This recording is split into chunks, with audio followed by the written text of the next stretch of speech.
just two quick questions, actually. The first one I forgot to ask you yesterday. What I really wanted to hit at with preservatives in our food and alcohol, does that cut us off from our spirituality? No. It doesn't? The only thing that cuts you off from your spirituality is holding yourself in a vibration that doesn't allow it. And you certainly have power to dominate the vibration of the carrot. Okay. Okay. Man against carrot.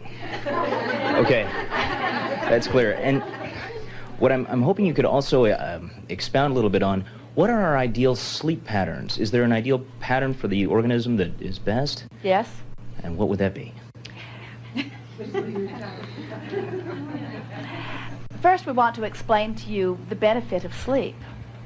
It isn't about resting, because you are resting even here as you are sitting on these chairs. The benefit of sleep is that you withdraw your consciousness from this physical realm. And when you withdraw your consciousness, you withdraw any pushing against or resistance. And when there is no resistance, then your body is able to align to its higher vibration. And so slumber is more about aligning vibration than anything. So it stands to reason that one who is more connected to the non-physical energy stream would require less sleep or would want less sleep. But sometimes the opposite seems to occur, because another thing that happens is the more you acclimate to the higher vibration, the more you enjoy slumber, which is a high vibration. Catch 22. And so what we would encourage you to do, the natural rhythm of your body is, you see, when you slumber and your consciousness withdraws, even though your energies are being aligned, your body is not receiving movement, and your body really thrives with movement. Any of you who become sedentary, and your society sort of does that to you as you work 8 hours but your body really is a body of motion. In other words, your body is an organism that wants to move. And so if we were standing in your physical shoes and we were wanting to guide ourselves to be most in harmony in terms of action with our non-physical knowing and intent, there are three things that we would do that most of you don't do. We would drink enormous quantities of water. So much water that in the beginning we would find ourselves uncomfortable because the elimination process would be a bit hindering. But we would drink lots and lots and lots of water. Your capacity to hold more water will grow as you consume more water.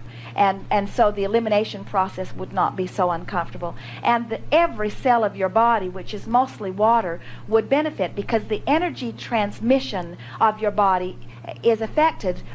The more water you drink, the more easily the energy flows. And so there are lots of things that you could eat, but the one thing that we really encourage is more water. And we mean water minus preservatives, water minus caffeine, water without sugars. We mean water. We really do. We mean water. Mm-hmm. Water with minerals, water with all of the natural stuff that is in water. We would drink water. And we would find a source of it that is pure without too much dealing with. In other words, if you can find water that is water, that's what we would drink, water. The other thing that we would do is that we would move our bodies intentionally. In other words, we would find reasons to move. And by moving, we don't mean dramatic exercise. We mean moving. We mean motion. We mean walking, mostly. Moving the body, moving the arms, flexing the muscles, stretching the muscles, movement.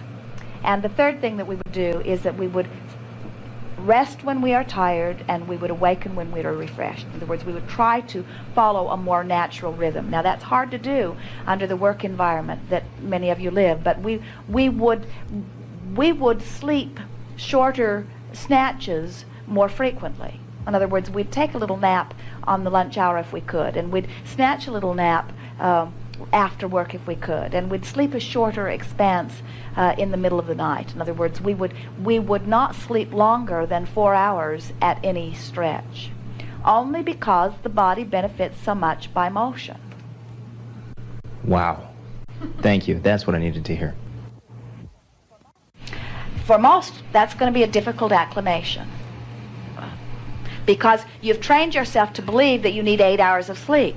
Esther, every now and again, because they're traveling and they have an early flight, and She is doing many things before she gets ready for the flight. When she goes to bed, she will say, we only get to sleep 3 hours. And she will say to Jerry something like, sleep fast, or this is going to be a short night. And what she really means is, I'm not going to get enough sleep. And then what she discovered, and then often in that vibration, she can't go to sleep. Even though she's only got 3 hours, she sees the clock ticking away, and she will say to Jerry, I don't think I slept at all. In other words, I laid here for 3 hours, but I'm not sure I even slept. And so we encouraged her to begin, rather than seeing this as a short night of deprivation, to see it as a long afternoon nap, a lazy long nap. We have enjoyed this interaction immensely. You are doing extremely well. Be easy about all of this. Relax, lighten up, laugh more, play more. Get your cork up there floating.